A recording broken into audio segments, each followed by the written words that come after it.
Dysfunctional families sweep problems under the rug. My name is Jared Mello, the wizard of radical self-respect and the shepherd of black sheep. Today I want to talk about one particular kind of dysfunctional dynamic in a family, and that's the dynamic where problems don't get addressed. Instead, they get ignored and swept under the rug. And the ironic part about this is little things, especially things involved with image, they really get emphasized. But the big issues, and I'm talking about some issues that could be really big, they don't get addressed at all. But there are reasons for this. A lot of times, a dysfunctional family has narcissistic parents or superficial parents, and they just never learned how to have conflict resolution. They never learned how to have genuine and deep conversations with other people. Everything they talk about is generally surface level, and you might even be able to detect this in their voice. I kind of call it fake empathy voice, but it's not exactly that. It just doesn't have depth, and there's this shallow, fake, and superficial energy in the air. But like I said, often it has to do with people's appearances or the looks of their house or how it looks to the outside. And those are the things that are really important to them.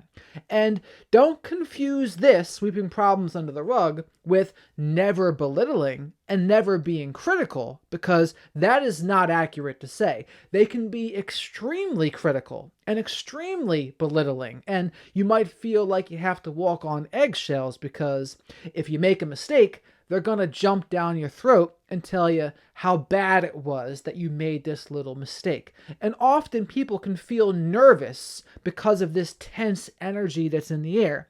If you literally spill a glass of milk, it might turn into the end of the world. And it just has a very uncomfortable environment. There's a tense feeling, and that's the feeling of having to walk on eggshells. And they do this without thinking about it. It's just what they probably did growing up, and they never looked at their own side of the street, the parents in this situation, and they never learned, yeah, there's more to life than just these image things. And it's not just the narcissistic people who are image oriented.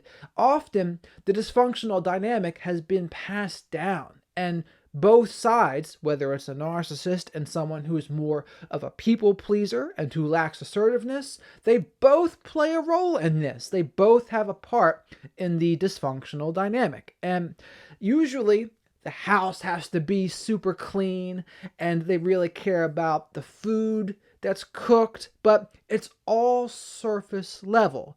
Genuine depth and emotional intimacy and that true connection that happens when you have depth and intimacy, that is glaringly missing. And again, they don't do the honest conflict thing because they would rather have dishonest harmony than to have honest conflict. And over time, this snowballs into a bigger and bigger and bigger issue until finally, sometimes there may be an explosion where someone leaves.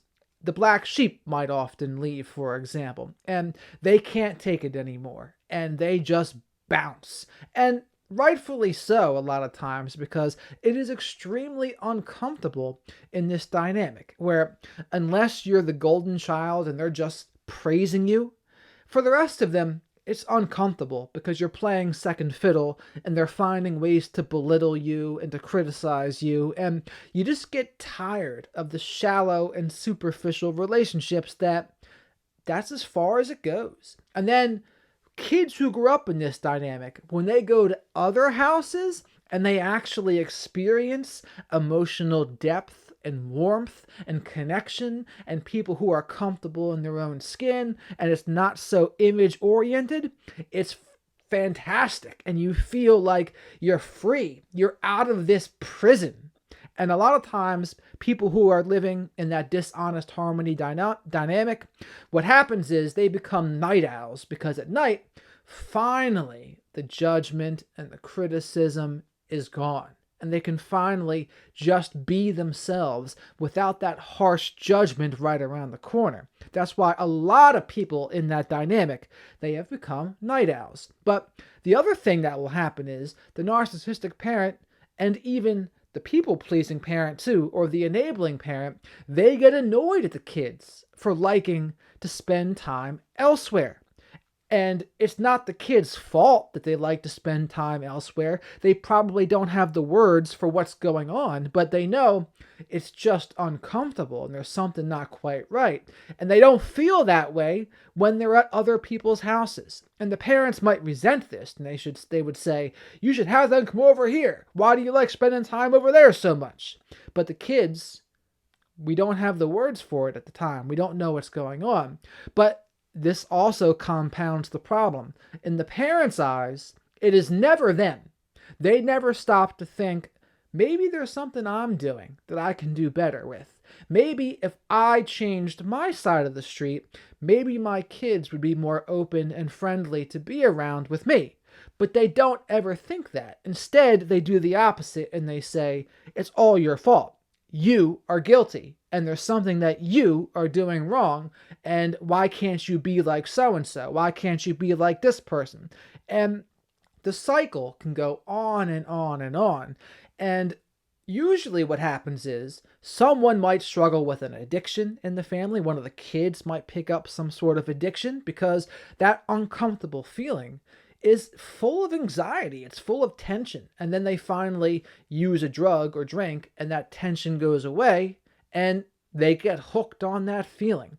Because it has also been proven that narcissistic parents, they do have kids that are more likely to develop some sort of anxiety disorder in adulthood. And part of this could be the CPTSD from growing up in that kind of environment, but that part doesn't surprise me at all. And again, but back to the dishonest harmony part, they really have no problems digging in on the small things and things about the image. But the big things, and I'm talking about severe abuse in some cases, they will then ignore that. And maybe it's because selfishly they don't want that to get out. They don't want people to see them as the bad family. But ironically, if they keep on sweeping things under the rug, these issues get bigger and bigger and bigger because they grow in the dark and they die in the light of exposure. But if they keep on growing in the dark, those issues can get pretty big, and then those kids, they might have some massive problems, and it's going to get out anyway. But the parents don't realize this. It's too much about image. And when kids, maybe they want to bring up a problem, then they get blamed for even bringing things up. And I've heard stories of kids that are being severely mistreated by a parent. They'll go to the other parent and say, hey, this is what's going on. And then they completely dismiss them, or they blame them, or they'll say, you think you're so much better than me. And they do the last thing you possibly need them to do, which is blame you. And then they don't believe you, and the mistreatment can continue. And this might be the very same family that the little things get blown up. Oh, how you look, or what you didn't do as a chore, or something along those lines. But the big things, no, we can't address those things. We're going to let those things build. But what are the solutions to all of this here? The solutions to all of this: healthy conflict resolution, assertiveness, and people feeling comfortable enough to be honest about what they're thinking and feeling.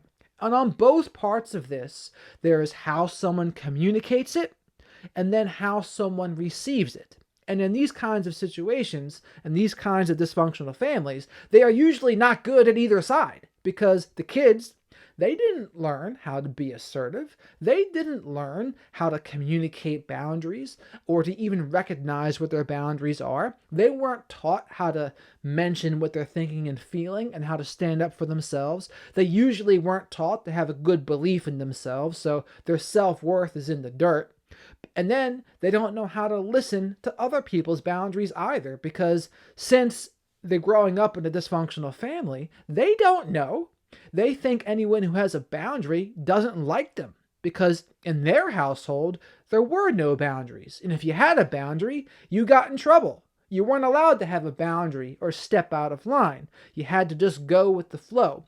That's why a narcissistic family can be a toxic family system. It has a distorted reality they are all subscribed to. If you step out of line from this distorted reality, you will get punished. You will get guilted, shamed, etc. So when kids don't know either side of this, growing up and then getting into dating relationships can be pretty tough for them because they have no conflict resolution skills. And this goes for whether they turned into a narcissistic person, or maybe they're the more people-pleasing person, or they're struggling with an addiction. It doesn't matter. None of them have the conflict resolution skills. I think that's important to know too. And there can be borderlines that come from this dynamic as well. But again, communicating your boundaries and having a safe place. I know safe place has even become a bad word. It's gotten a bad name. But just being present with someone and not jumping down their throats when the other person disagrees or communicates how they feel. It sounds like a simple thing, but I see adults to this day struggle with that. If you have a different opinion than them, or you disagree with them, and I'm not even talking about huge issues here that could be deal breakers, just minor things. You disagree with them, they can't handle it, and they don't know how to respond to it, and they split on you. And they might see you in all black, all bad, as opposed to maybe all good before.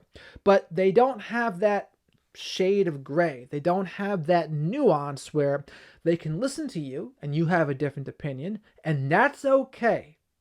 They do not have that, and they don't know how to respect someone else's viewpoint without splitting on them. But again, and then when people communicate their boundaries with us, it doesn't mean they are attacking us. It doesn't mean that there's something wrong with us on the inside. That's not what it means either. But when you're not used to people communicating boundaries in a healthy way, it might feel like that, even though it's not. That's another good thing to note. And our traumas and our past, they can distort how we see things, whether we're the narcissistic person or the person who is a people pleaser or who has CPTSD. Our lens can be distorted, so things that would be okay to other people might feel a little different to us because the lens can be distorted. But that's where perspective comes in, and that's where learning to grow and get a good sense of our own perception of reality and begin to believe in ourselves a little bit so we can recognize, okay, this is socially calibrated, this is being emotionally calibrated, and this is too far. All of this is a learning process, though. It doesn't happen overnight. It takes a while because when you come from that kind of dysfunctional family, you don't have those skills. Your parents didn't teach you those skills. They taught you to just obey. Be the person that does what they're told. And you have to earn your affection and your love. And if you do that, you won't get belittled or criticized. But inevitably, you do eventually get belittled and criticized because it's just a matter of time before you mess up. You will mess up at some point, and you will do something to upset them because they will eventually devalue and criticize anyone that's in their family. They hold their family to a high standard. The image is super important to them. But the big issues, they won't really get addressed. And it's the big issues about feelings in particular, they're the things that come out in dating relationships. They're the things that come out in relationships that have any kind of depth. And when you don't have that skill, it's like Lisa Rogers, who I interviewed the other day. She said her mother was a narcissistic woman, that you can't expect her to love you because that would be expecting someone with no arms to be able to hug you. And I think it's a similar analogy when you didn't learn about boundaries and how to have self-respect. The difference is you can learn to have some arms in that case. You can learn some self-respect. You can learn how to have boundaries and to be assertive. But it takes some practice, because without that practice, it's like you are the person with no arms trying to have a healthy relationship. But thankfully, we can learn those things. That's the big part that's different. It just takes some practice. And remember, there's two sides: how you communicate your boundaries, your tone of voice, your body language, etc., and then how you respect the boundaries of others. And some people who are very sensitive to criticism or sensitive to disagreements, they don't do well respecting other people's boundaries, because they might split and might go from seeing them in all good to all bad. Again, that's something both borderlines and narcissistic people can do, but it's one of the things that gets in the way of healthy relationships. But remember, when you feel something, when you have a big emotional reaction from anyone around you, that's a sign that you have to take action. Maybe it means you have to speak up for yourself and place a boundary. Maybe it means you have to remove yourself from the situation. But we have boundaries whether we say anything or not. That's a very important point to recognize, because if we don't say anything, we will probably build a resentment, and they will covertly come out, these resentments, and they might sabotage our relationships. That's why it's important to speak up. And it's going to take practice at first. We're going to have a lot of hesitancy, more than likely. We're going to have guilt. We're going to have shame. We're going to have anxiety. But as you practice it, those kinds of feelings go away, and you'll be able to keep it real.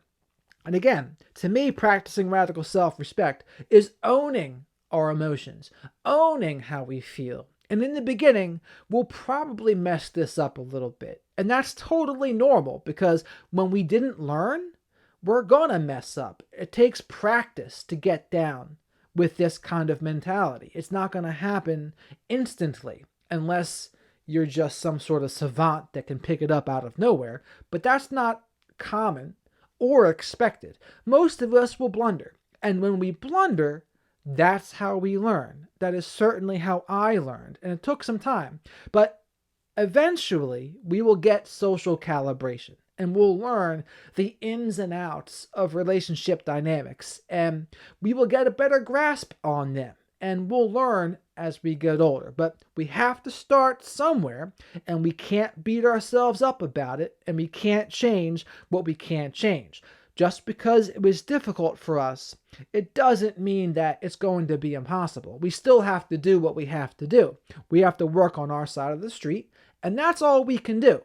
And that's another question I was asked before about the dysfunctional families. Well, what happens if you try to speak up and have honest conflict, and then they don't care? And I said to them, all you can do is take care of your side and how you communicate things. The results, they're up to them. If they can't meet you halfway, then that's that. But at least you can hang your hat on, you tried.